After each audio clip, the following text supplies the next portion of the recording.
Hola, ¿cómo están? Hoy hablaremos del calor de vaporización. Para comenzar, veremos esta imagen extraída del libro virtual Introducción a la Mecánica, que como dice ahí, muestra los cambios de fase en el agua. Los tres estados de la materia son sólido, líquido y gaseoso, y podemos pasar de uno a otro. Cada cambio tiene un nombre diferente. Por ejemplo, si pasamos de sólido a líquido, se llama fusión. De líquido a gas, evaporación o vaporización, que es el que nos interesa. Y el proceso inverso, de gas a líquido, se conoce como condensación y de líquido a sólido, congelación. Sin embargo, también se puede pasar de sólido a gas directamente sin pasar por la fase líquida, lo que se llama sublimación. Y el proceso contrario, de gas a sólido, se conoce como deposición. Ahora les explicaré algunos conceptos claves que les servirán para comprender la animación de más adelante. Estos son calor, calor latente y calor sensible. El calor se define como la energía que se transfiere de un lugar a otro, es decir, el flujo de calor es una transferencia de energía que se produce como consecuencia de las diferencias de temperatura. El calor sensible se refiere al calor ganado o perdido por una sustancia que produce una variación en la temperatura. Se llama sensible porque la sustancia lo siente. En cambio, el calor latente es aquel que no se siente o no se evidencia a través de un cambio en la temperatura de la sustancia.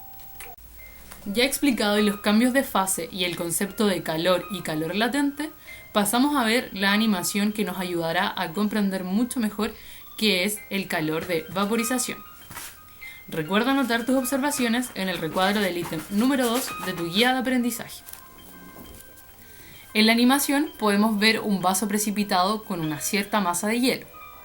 A medida que este hielo sólido se convierte en agua, la temperatura comienza a aumentar. La temperatura sigue subiendo hasta alcanzar los 100 grados Celsius. En este punto, la totalidad de la masa comienza a convertirse en vapor.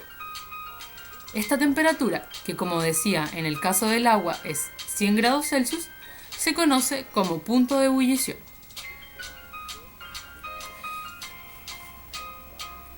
En el termómetro podemos ver que a medida que la totalidad de la masa pasa a fase vapor, la temperatura no aumenta, o sea, se mantiene constante.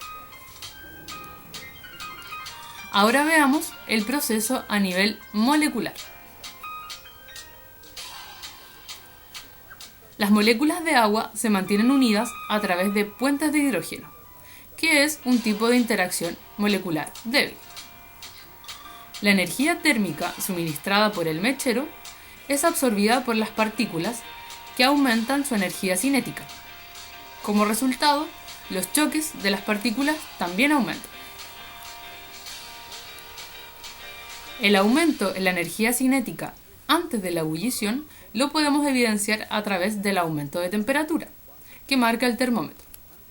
Pero una vez que se alcanza el punto de ebullición, las partículas dejan de absorber la energía entregada por el quemador. Ahora, la energía suministrada se emplea en romper las fuerzas intermoleculares débiles, ya que ahora son estas las que la absorben. Esta energía se llama calor latente de vaporización. Recordemos que latente significa oculto y se le llama así porque no provoca un aumento de la temperatura, lo que podemos verificar en el termómetro. Una vez rotas los puentes de hidrógeno, las partículas se mueven libremente como gas. Las interacciones se van rompiendo una a una y las partículas van dejando el líquido y se van convirtiendo en vapor.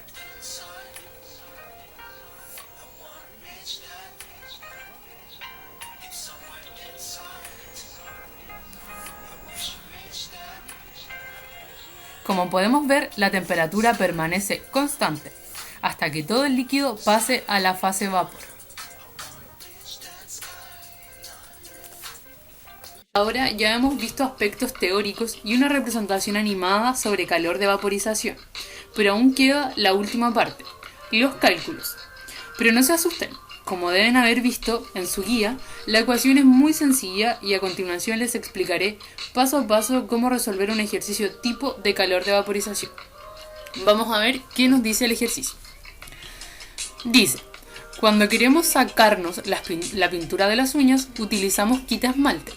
El componente principal de este es la acetona o la 2-propanona, la cual tiene un olor muy fuerte y característico. La acetona es un líquido muy volátil y posee un punto de ebullición de 56 grados Celsius. Y la pregunta del ejercicio es, ¿cuánto calor o energía se requiere para evaporar una masa de 30 gramos de este líquido? Considera que el calor latente de vaporización de la acetona es 521 kilogramos partido en kilojoule. Como yo les mencionaba, la ecuación es muy sencilla y es Q es igual a M por LB, donde Q es el calor, es nuestra incógnita, M es la masa del líquido que queremos evaporar y LB es la constante de vaporización o el calor latente de vaporización. Conviene siempre en cualquier ejercicio anotar los datos que tenemos y los datos que nos faltan. En este caso tenemos la masa y el calor latente de vaporización y solo nos queda por encontrar el calor total. Pasamos a los cálculos y primero tenemos que ver las unidades en las que se encuentran nuestras magnitudes. El calor latente de vaporización tiene unidades de kilojoule partido kilogramo.